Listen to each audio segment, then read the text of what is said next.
त्याचप्रमाणे यावर्षी ही रमजान ईद आम्ही सर्व धर्मांनी एकत्र येऊन साजरी केली।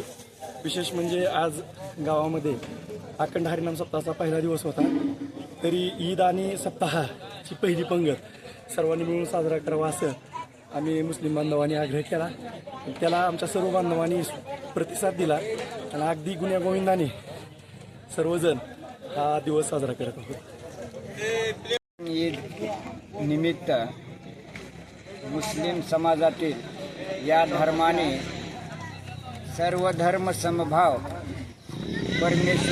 परमेश्वराबद्दलची आस्था, भगवंताचं रूप हे एकच आहे अशा भावनेनं या ठिकाणी ज्ञानेश्वरी पारायण सोहळा सप्त्यातील पहिली पंगत अन्नदानाची त्यांनी घेतलेली आहे।